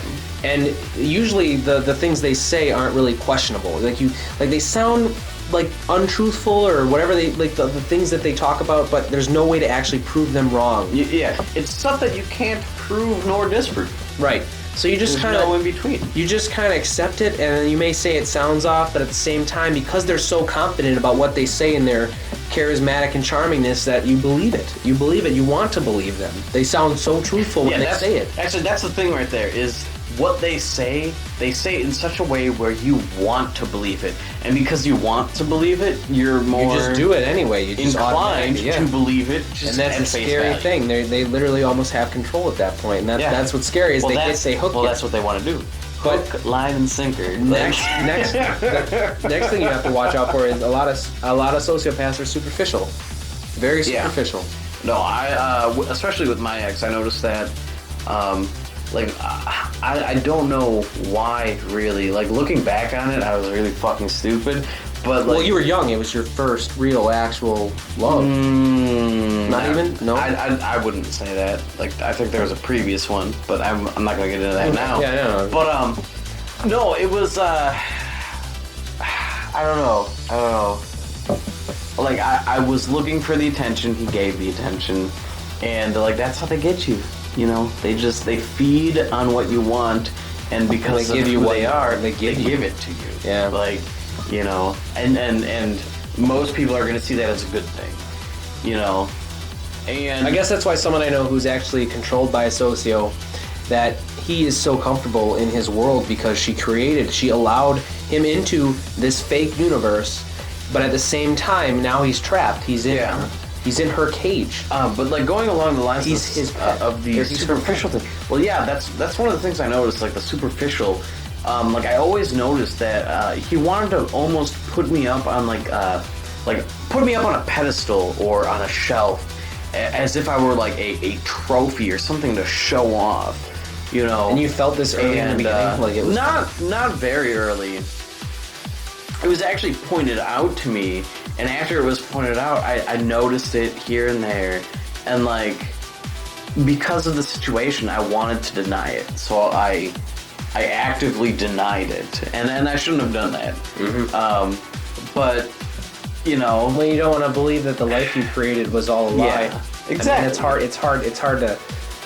I mean, you spend so long with somebody, even a year. Like, that's a long time. You assumed it was perfect, and then you have to start all over again. Like, that's shit nobody wants to do. Well, one of the other problems, in my case in particular, is that, like, I like to think the best of people. Yeah.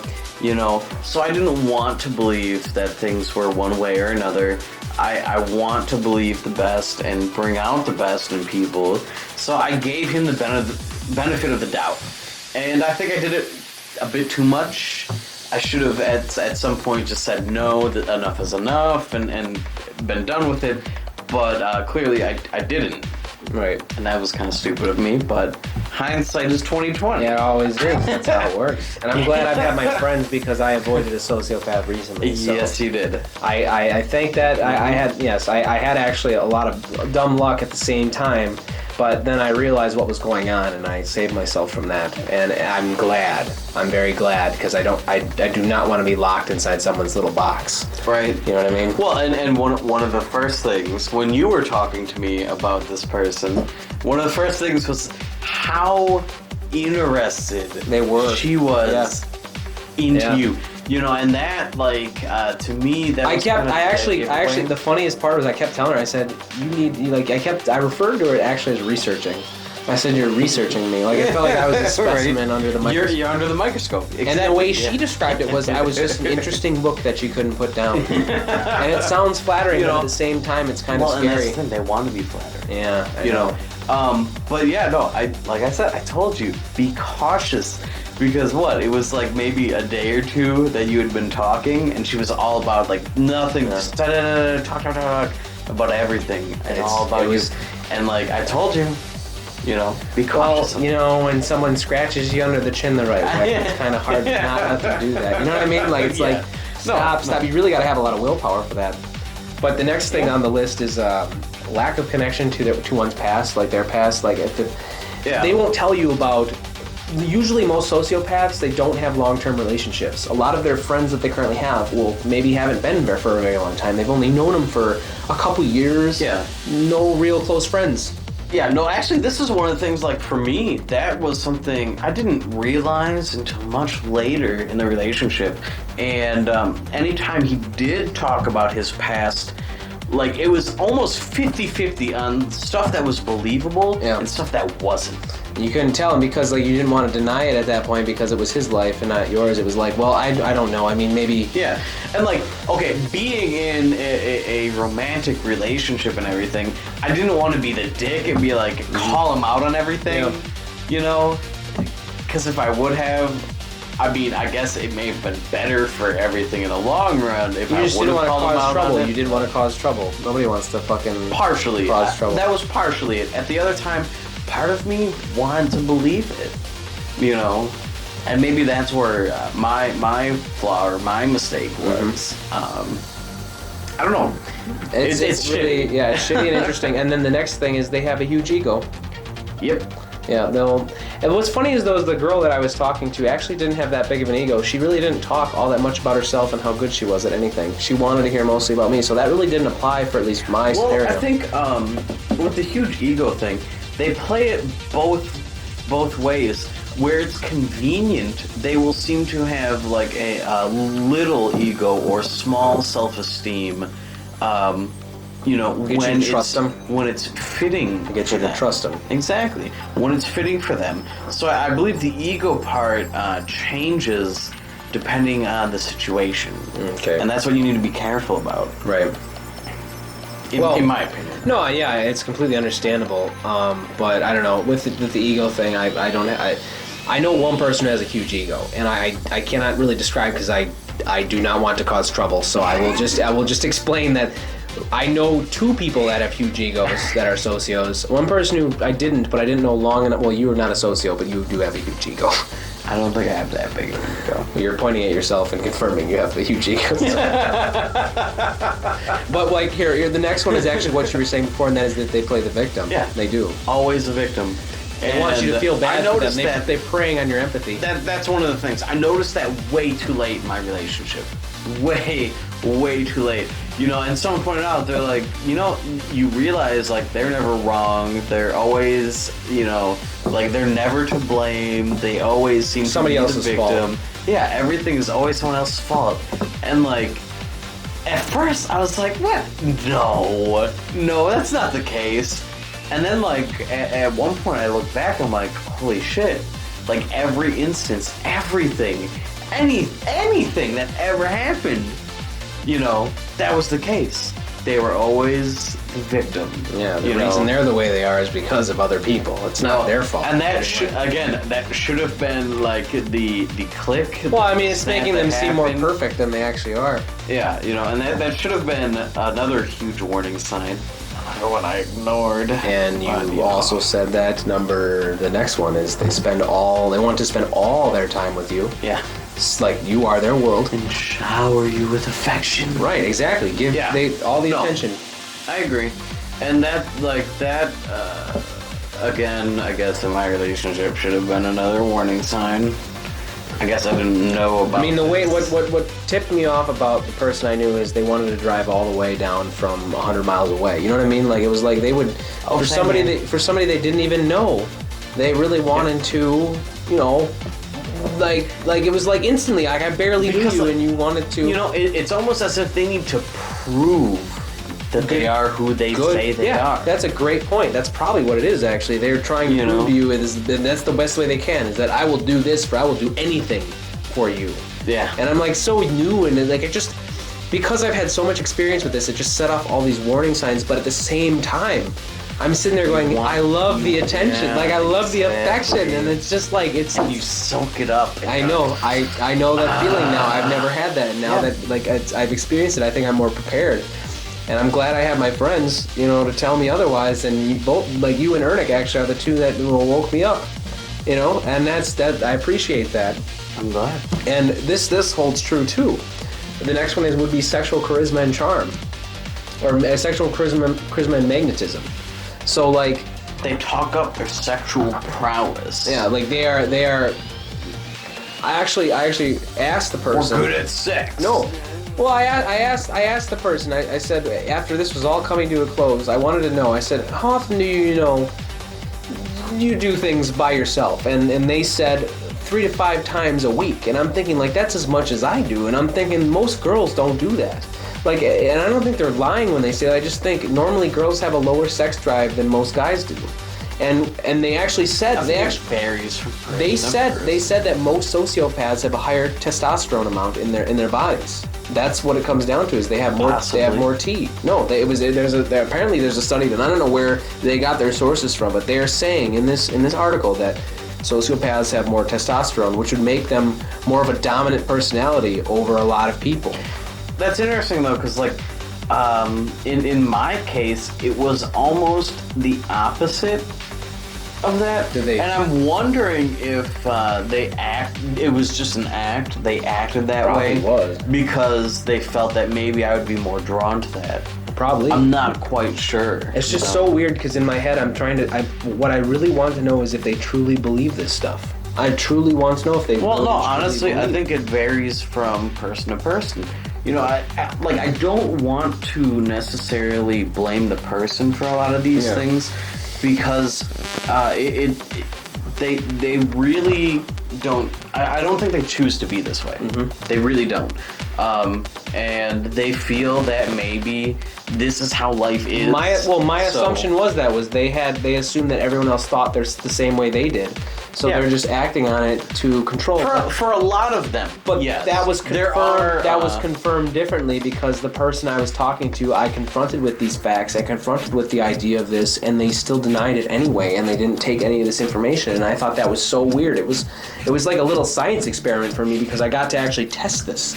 Yeah. And I was kind of like, oh my God, they really believe all this. It makes me think that these people actually believe their own little world. They believe their own lies. And you know, it just blows my mind, man.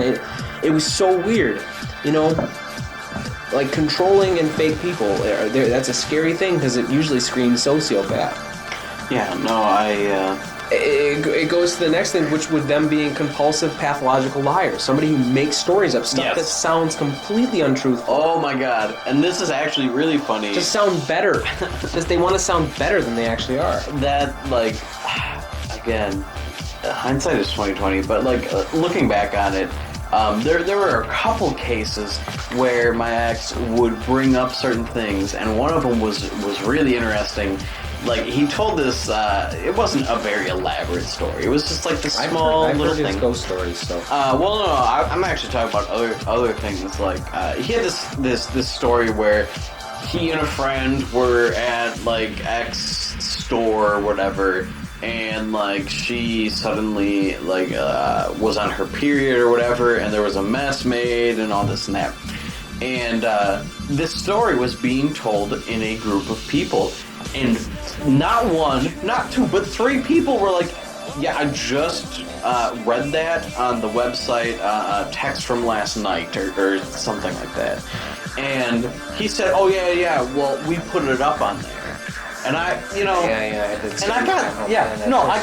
I got really suspicious. I'm like, because that mirrors. You realize that mirrors someone I know who's got someone who makes up stories where I confronted them about that, and they lied and said, yeah, I thought about it it's first. so I'm scary. like, why would you post that for the world to see? You know, like, to me, if it's something that embarrassing, why would you don't want to throw that confront out them there? because it brings And then- awkwardness into your life, Right. man.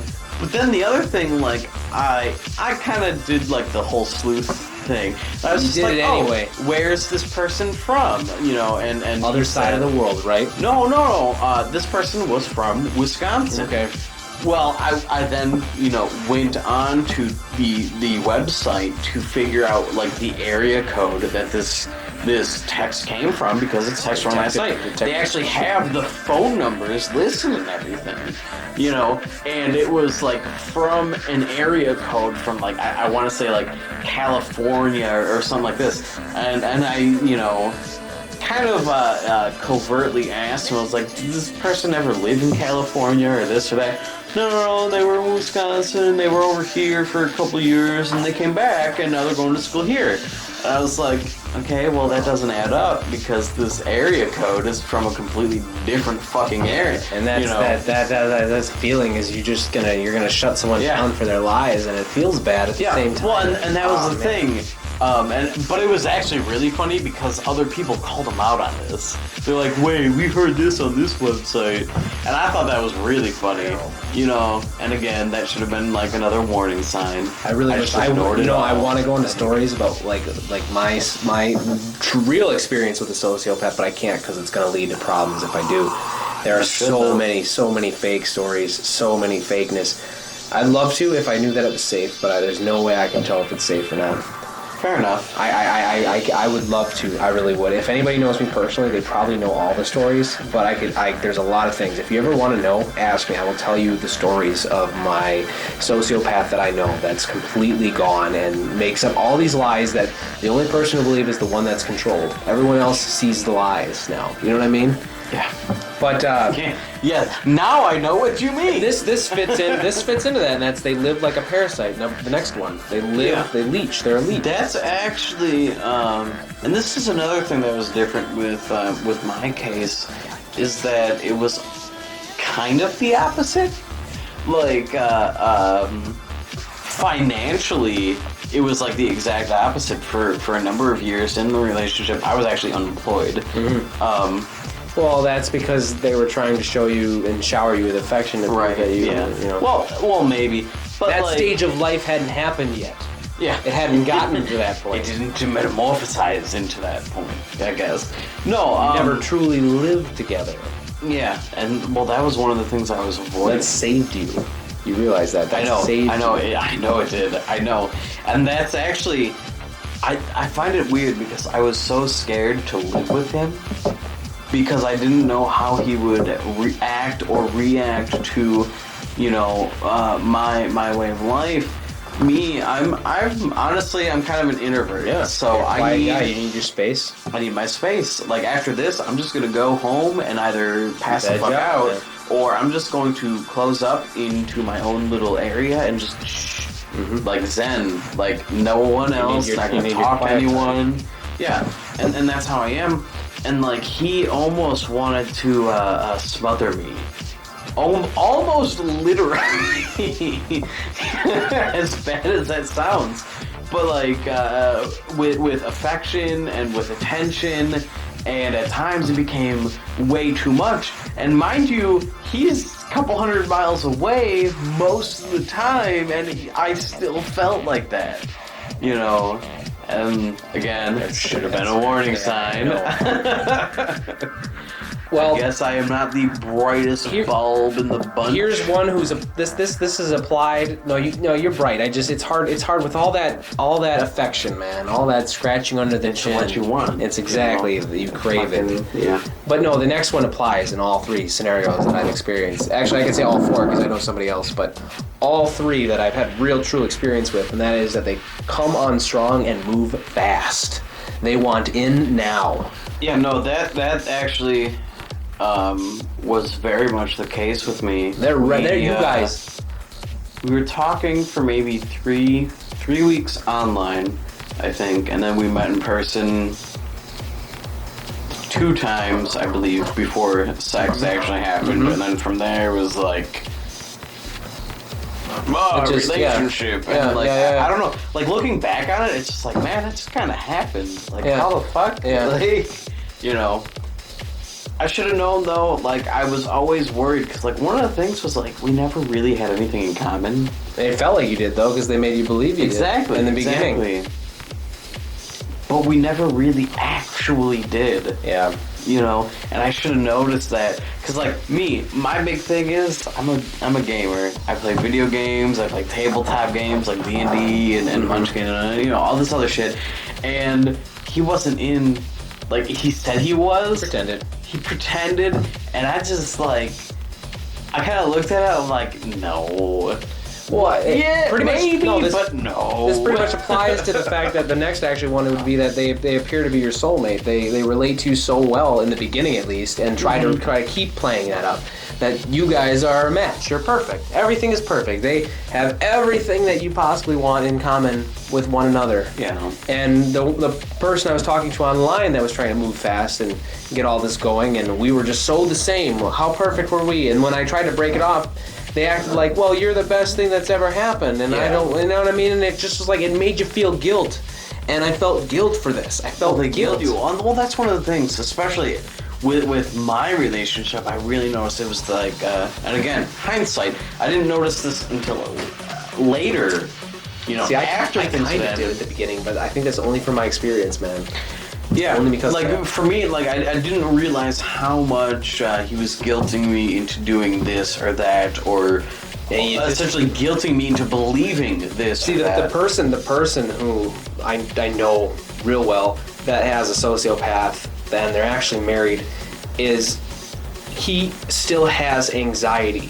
And he's been out of a relationship that crushed him for over 12 years, and he still refers to that as being like what's causing his anxiety. But I truly believe that it's the sociopath he's with that's making the problems in his life. You know what I mean? Like, it's still... That's what's actually... He doesn't want to admit it. He doesn't want to admit it. He tried. It would come up, and then it would go bury again because it was too painful to actually confront. And who did you know who was like that? Yeah, I know, right? I know. And you know how afraid I was to tell you all this? That, like... See, I didn't actually truly know that he was a socio. You know, I just assumed that he was manipulating you, but manipulation is different than being sociopath. Like, sociopath has all this full range of bullshit and craziness that's much worse than just being manipulative. You know what I mean? Like, they literally do not feel bad. They're robotic, as I described before. It's scary. No, but that it just brings up, like, choose your friends wisely. Yeah. Well, the next would be they socially isolate you, so you won't have any friends anyway after they... And that's the thing. Actually, that's one of the biggest things, and I think that saved my fucking ass, is because, to me, like, me and my family relations are kind of shoddy at best, you know? So, growing up, my family, essentially, was my friend group, my friend network, my connections to other people. Right. And, like, they were my rock. They are my foundation. And I prevented the isolation because I'm like, no, I've known these people for X amount of years. I'm not just going to ditch them for some guy I just met online or you know, just anyone I'm dating. Like, you have to be okay with me and my friends. You know, if you're not okay with that, we can't. There's an issue here. There's a big problem. There's a rift. There's a disconnect there. There's not... The person I actually know in my life that controls the other guy that I know, well, she actually made him hate some of his friends because she basically acted like they offended her in a way. So now they're no longer friends, and that's fucked up because they've been friends for 20 years. Yeah, no, he tried doing that so with me. Fucked up. He tried doing that with me, and like I took a step back. I'm like, whoa. I've known these people longer than I've known you. Yeah. Like, and in certain cases, literally people I have known my entire life. And yeah, it's messed up. You know, my entire life. You know, like, especially my buddy Josh, you know, we've been friends for... He really tried to separate you from him? Yeah, 20 plus years. Wow. Someone He's not even a threat. There's nothing even threatening about him. I know. You guys don't even do You talk and you just hang out. And we hang out every now and then. We have a couple beers or we smoke some bud. That's it. And I'm thinking, like, he really tried to separate you from Josh. Dude isn't even gay. And that's amazing. I know. Amazing. I know. And yet I was his best friend for some reason. Probably because we didn't hang out as much as you and Josh hung out, so it made him fucking jealous. I was a safe one. He could let me come into his world occasionally. You know, and it's just like... Oh, man. This is someone I've known since I was like an itty-bitty little fucking thing. With a beard? I think I had a beard then. I was too, like, childish for a beard. But no, like, seriously... Like, someone I had known from, I think I was like 3 or 4 at the time. I assume when he brought all this up, he was very dramatic, which is the next one on. Yeah, well, yeah, always a storyteller, right? always fantastical. Everything's a big. Everything was a drama. Drama's the key word here. Right? Drama. Well, that was actually one of the things I noticed. Don't say the word drama around them, they'll freak out. I did that once. It was bad. Don't do that. Drama llama. Don't call socios full of drama or crazy. They will lose it. They will lose their shit. The words crazy and full of drama, they will lose their shit. No lie. I've seen it happen. No, actually, it's really funny because I've always considered myself to be like that person, for the most part, void of drama. And then I started dating him, and it was nothing but drama. The only drama in my life is from this. Fucking drama. The only drama in my life is from the socio I happen to have to know. I'm required to know. I know, right? Yeah. It's. They're the rift. Insane. They're the rift in the water. Like, I was literally even the drama club, and the drama club didn't have as much drama. It's like a bad joke, but like really funny at the same time. You know, the drama club, there wasn't as much drama as me and my ex. Like, what the fuck? No, it's messed up. But with most sociopaths, leads us to our next key thing you should watch out for, and that's they have a very lack of long-term life goals. Like, they don't truly have a plan. They just expect to live off you. You are their plan. See, like this one, you didn't live long enough to know, in right? my case, it was a little column A, little column B. He told me he had a plan, but it didn't really seem like a solid, set-in-stone plan. It just seemed kind of like thrown together. Yeah, no, because he was going through college for, originally it was just a general psychology degree. And then it switched. Yeah. In my opinion. Well, I mean, and even more for a sociopath, like... Yeah, I know, to understand. That's even scarier. It's scary! Like, that's what they want, that's what they love. That's what they love. To understand you, it makes them better. Right? Exactly. And the worst part about this was I don't know, I think it was Joe, actually goes after I'm talking to that one girl that I almost, that things almost went with. He goes, you realize you just taught her how to be a better socio. And I'm like, probably, but you know what? At least it's the next person. Yeah, no, it makes me feel bad. But I had to know. I had to know if I could try and break her. Right? Yeah, I had. Honestly, well, that's probably why I shouldn't want to continue being friends. Because I was too smart so that you don't warn other people. I was gonna seriously contact some of the people that I knew recently added friends, all done through OkCupid. I was thinking like, oh man, I should tell all these people to watch out, man. Careful, right? But also I'll notice it. The best thing is if she's totally, truly aware, she'll hide her relationship status, like just from I can't view it through public profile. Mm-hmm. If she hides that, then I can't actually warn the guy that she's with. You know what I mean? Because I totally would do it. I totally would try and look, say it's all about mind games and shit and fucking with things. And the next thing is sociopaths are very immature. Actually, yes. I would say yes. The ones that I knew are very immature. All two. I don't know, like that I know. A lot of people. What did you feel about my ex? I wouldn't say immature. He tried to be very mature, but he was bubbly and kind of over the top, and I think that's what bothers me the most. He almost seemed more mature than he should have been. Yeah. And that was the thing that was like... freaked you out. It was, It was kind of out of place. Yeah. Okay, yeah. I could see that. But the ones that I've known are really immature. They're childish. They get upset, throw temper tantrums. Like an older adult is slamming the door and running in, like, you know what I mean? Like going into a room hiding like a child would if they were upset. Like, that is fucked up. Like, you are... a grown up. You shouldn't be doing that. You should be solving your problems with words, not with anger and like temper tantrums. Like, that's fucking childish. Don't deal with things that way. It's just messed up. Yeah. And then apparently they have a predatory stare. That's the next one. They kind of give you. I will say this. I will say this only because it's more like hindsight. It's like I feel like I can imagine what they're talking about because the girl online had that kind of look at me, like kind of that creepy I really like you, like that, those eyes, like I'm you don't have, like kind of like that, like wide-eyed, like you're you stare, they are staring into your essence. Yeah, they're understanding what you. Yeah, it's creepy.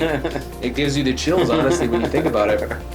That's wild. And they'll always blame someone else. I think lack I of don't know. remorse, guilt, I or think- shame. Well, I think that's kind of a reiteration of they always play the victim. You know, and that's what it comes down to. They're always the victim. They, for the most part, are never wrong. They always want to be very close and attached to you. And they're always sweet and charming about it. It's just a really dangerous game. Exactly. It's like the most dangerous concoction of everything. But if you know what? If you like it, if you like the affection and the attention, and you don't mind being alone and being with this person the rest of your life, then fine. I don't think most people do if they truly know what's going on around them. But I think if some people are truly happy that way, that's fine. Maybe exactly. It works. Well, that's the thing. There are some people who that is fitting of them, but like. Going back to what I was saying before, I feel bad for sociopaths.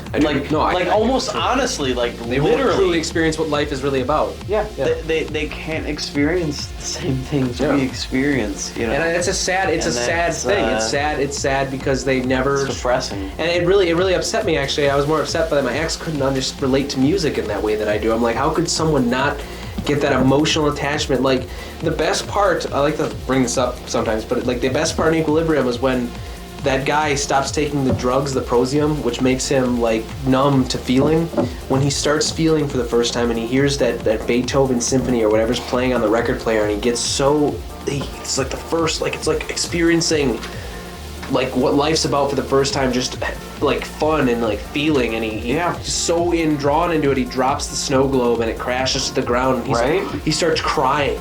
Like that's exactly life. No, that's like feeling is life. You've cried to music before. I have. Oh my god, that is the best. I fucking feeling, and it saddened me. It saddened me so much that my ex couldn't relate. And I'm like, I can understand someone who's casually into music, but we all love music to some extent. At least a good 60% of us, maybe to 80. I'd probably say more. Yeah. 80% of us can relate to it in some way that it really gives us, like, you hear a song when you get angry and you want to feel that anger, you want to relate to them. You listen to sad music when your girlfriend leaves you or something. You listen to sad music when you're sad. You listen to angry music when you're higher angry. Upbeat music when you're angry. Creative music when you're creative. Exactly. True life there stories. Are different. There's different types of music and different atmospheres that music. That's why I said a sociopath is robotic. They live life. I'd say that's quite accurate. It's just a really scary thing. They're almost like the viruses of Earth. They're the viruses. They're the non-living portion of Earth that's just moving around. You like that, don't you? But going back to the question, what causes this? What causes it? Now that's a tough one because there's a lot of factors in this. And what I would like to believe, because I can't say for certain. I believe there's a lot of factors, but if I could pinpoint, I would believe it's probably genetic. I don't think that it's a lot. Like, if it's genetic and it could be based off of like nurture, it would happen from a switch, something traumatic that caused that genetic thing to initiate. I can understand where that comes from. I think it's one of those things that can't be placed on anyone. So it's alone. A lot of. Well, no. If you think about it, the person I know that's a socio though was an orphan. They had no real true family. Now I don't know about your ex. But his family life was rough too, wasn't it? But then you can't sort you can't sort through the bullshit either. He claims that there was all this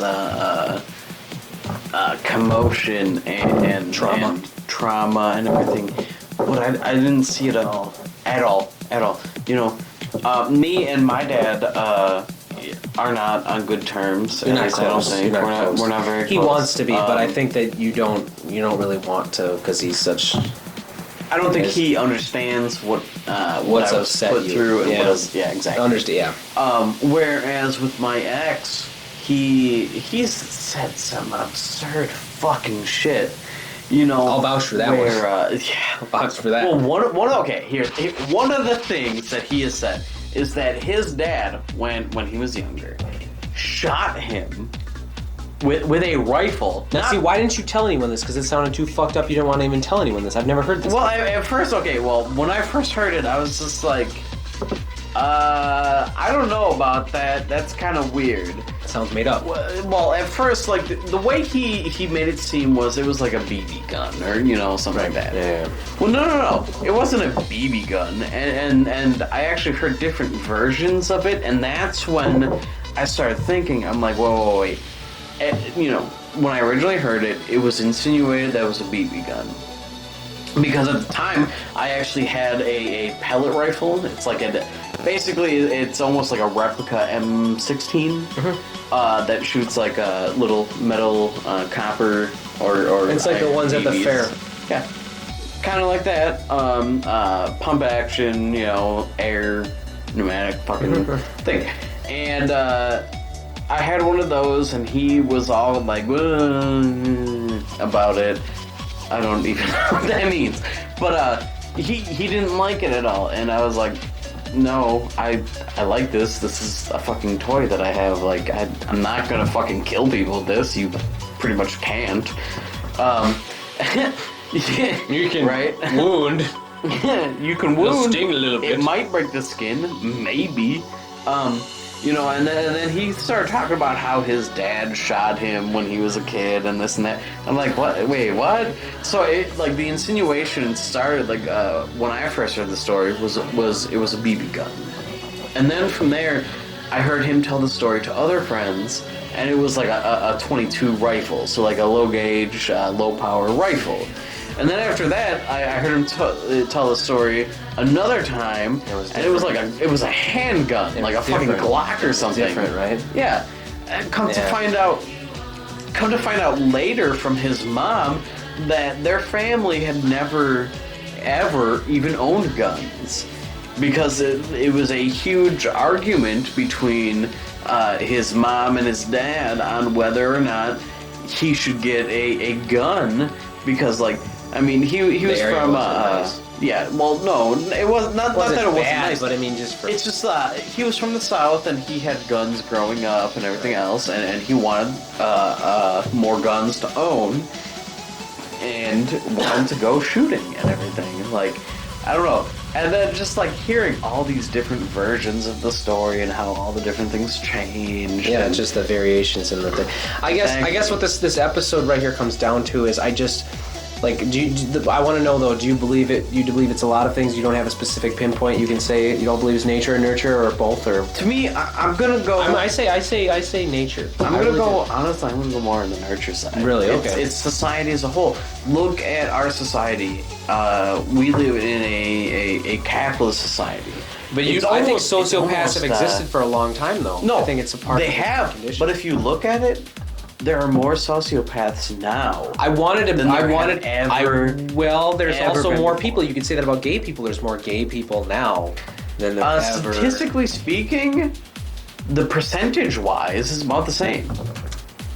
I guess. I mean, the studies could be wrong. It's all circumstantial and everything. You think it's nurture based? I feel it is more nurture. I'm not going to say solely nurture. It is more nurture than I would sway in that, but I like to always go with nature because it usually makes sense I know people that have grown up in fucked up households and they haven't turned out like that. You know what I mean?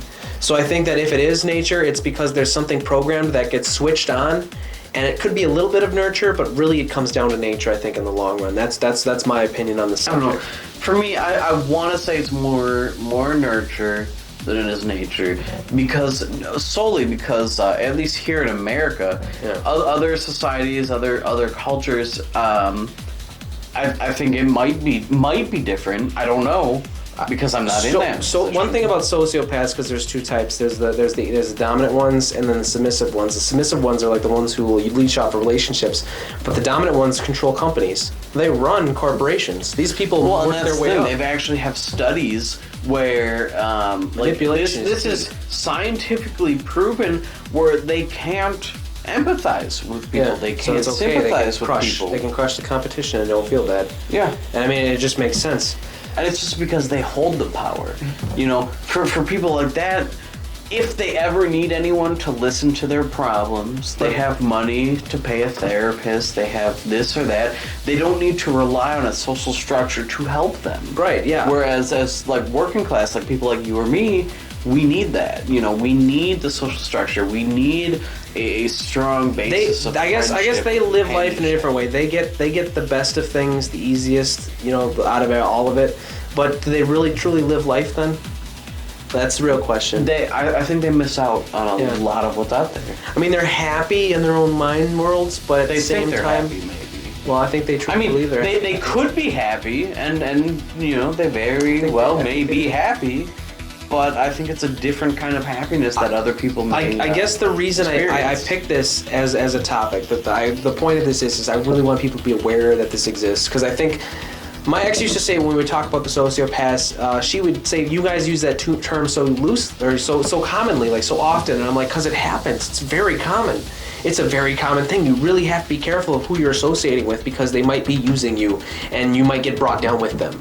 And I guess people need to be aware of, you know, I don't want you to be overly paranoid or anything. I don't want you to think like everyone out there is a sociopath. Not everyone is out to get you. The warning signs are strong. Anything we have mentioned, all the symptoms and signs, if they are like extra strong, and it's just. I assume you're gonna put a link or it's going to be But if you feel something is wrong, go with your gut.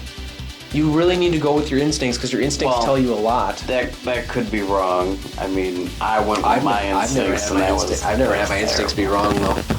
I guess that's what I never had my instincts tell me. Well, I guess for me, it's like I guess I'm almost too forgiving, too. I think if you push me far enough, eventually, I think I figure things out to the point where I go, you know what, I can't go through. Yeah, it's just a lot of dumb, and I don't need that bullshit in my life, and I don't know. It's a sociopath. I wish I could have said that. Sociopaths are stressful. And do you feel like you wasted all those years of your life with that person? And do you feel it's wasted years? I'm not gonna say wasted, because I did learn quite a lot. It helped honestly. You. Like, all right, yeah. There was a lot of learning done. Mm-hmm. Unfortunately, the downside is I have a lot of trust issues and everything. I do too. I've watched it happen so many times, and people scare me. That's part of the reason that made me so good to weed her out, is because of those trust issues. But I feel like that is going to be something that's a bit more prolonged, right? And something that needs a lot of healing and a lot of work on. Absolutely. Is the trust issues, but I think in my case, at least, it was almost like a necessary evil. Yeah, if that makes sense. Well, I mean, you're happier now, so. Because now. Would you say you're happier now? Hands down. All right. Like, there's no fucking doubt about it. A lot happier. But you got to finish your beer, sir. We're running out of time. I don't want to cut you off, but we 4 minutes. No, I know, but we gotta wrap it up because we're running out of tape. I know you want to go on. You got to finish your beer. Okay, I'll finish my beer. But I just wanted people to be aware. In conclusion, that people need to be aware that sociopaths, they're not just the psychopaths you see on TV. They're actually in the world. They blend in. They're not killing people all the time. They're just honestly, you people. Probably know at least one. There's probably one at some point in your life that you've met, and it's using you. And if there isn't, awesome. Yeah, if you're lucky enough. Don't complain. Yeah, no, that's. Just watch out. Be careful. Like we're not trying to scare you. I was gonna put this episode as one of the more first ones, but I realized that this was kind of a heavy topic for a lot of people. So you gotta work it in. Yeah. So no, I understand. But yeah, it comes down to just kind of making be careful. Support group. Be careful. Know that there's people out there that will use you. Yeah, that's the big thing. But now it is time to say goodnight, and you have to finish that Heineken that you are working at here. There you go. Yeah. Thank you, everyone, for joining us tonight on Canid Confabulation. I'm your host, Beretta Darkwolf, and I'm Kilroy McKenna. And we will see you again next week. Have a great rest of the weekend / weekend, whatever. Whenever you're, I don't know when you're watching this. You should add the rest of the day or evening. Good night, everyone. Good night to us. Here, I did it for you. What are you doing? What? I was supposed to do that. No, you do your own. No.